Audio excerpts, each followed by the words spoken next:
দর্শক, যেমনটি বলছিলাম, মধ্যপ্রাচ্যের সংঘাতের মধ্যে ৪ দিনে বাংলাদেশ থেকে বিভিন্ন এয়ারলাইন্সের মোট ১৪৭টি ফ্লাইট বাতিল হয়েছে। এই মুহূর্তে হযরত শাহজালাল আন্তর্জাতিক বিমানবন্দর আছেন সহকর্মী কিশোর জাহান।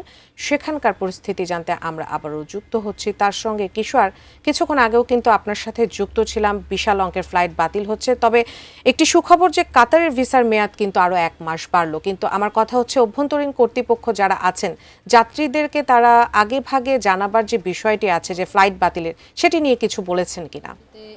করেছেন এবং সকাল থেকে আমরা শাহজালাল আন্তর্জাতিক বিমানবন্দরে আছি। যাত্রীরা এসে জানার চেষ্টা করছেন ফ্লাইট আছে কিনা, বাতিল হয়েছে কিনা। এই মুহূর্তে সৌদি আরবের বেশ কয়েকটি জায়গায় কিন্তু ফ্লাইট চলছে না বলা যাবে না, কারণ মাস্কাট, জেদ্দা, রিয়াদ যেই জায়গাগুলোতে এখন পর্যন্ত আকাশ সীমাতে কোনো সমস্যা নেই নিরাপত্তাজনিত, সেই জায়গাগুলোতে কিন্তু যাত্রীরা যাচ্ছেন, সেই জায়গাগুলোর প্লেন কিন্তু ছাড়ছে। যে কারণে সকাল থেকে আমরা অনেক যাত্রীকে পেয়েছি যারা আসলে বিগত 2 দিন ধরে ঘুরেছেন এবং ভিসার মেয়াদ ওনাদের যেহেতু শেষ হয়ে যাবে একটি নির্দিষ্ট সময় সাপেক্ষে, ওনারা কিন্তু সরাসরি ফ্লাইট ধরার জন্য নতুন করে টিকিট কেটেছেন। জানার ছিল যাত্রী ভোগান্তি আসলে কমাতে কর্তৃপক্ষের কোনো ব্যবস্থা আছে কিনা, এবং বলা হচ্ছিল প্রত্যেকটি এয়ারলাইন্স তাদের যে রিশিডিউলিং হবে সেটি যাত্রীদের SMS-এর মাধ্যমে জানাবেন। কিন্তু বাস্তবতাটা আমরা আসলে কিছুটা ভিন্নই দেখতে পেয়েছি। একটু দেখাতেই চাই, পুরো যেই টার্মিনাল দিয়ে আসলে যাত্রীরা ভিতরে ঢুকছেন সেখানে কিন্তু মূলত কোনো নোটিশ বোর্ড নেই, যে কারণে অনেক যাত্রীকে আমরা পেয়েছি এসে নানা দেয়ালে যে পোস্টার সাটানো হয়েছে সেই পোস্টারের থেকে দেখে আসলে ওনাদের ফ্লাইট নাম্বার আছে কিনা সেটি অনেকটা খুঁজে দেখার চেষ্টা করছেন ওনারা। এবং যেহেতু কোনো নির্দিষ্ট এলাকায় এই পোস্টারটি টাঙানো নেই, পুরো এলাকা জুড়েই আসলে ছড়িয়ে ছিটিয়ে টাঙানো, যেই কারণে অনেক যাত্রী এসে যেমন অভিযোগ করছিলেন যে এখানে আসলে নানা এয়ারলাইন্স যেই নাম্বারটি দিয়েছে সেখানে ওনাদের ফ্লাইট নাম্বারটি নেই।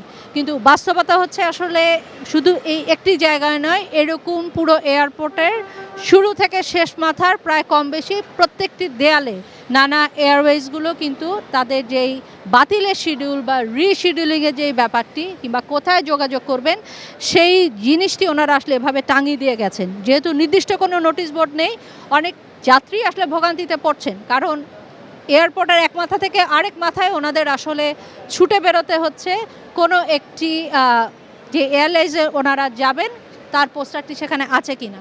ভোগান্তির সাথে সাথে আরও একটি যেই ব্যাপারটি আসলে উজমা জানাতে হয়, কারণ এসে যাত্রীদের জানতে হচ্ছে ওনাদের ফ্লাইটটি আসলে ছাড়বেন কিনা।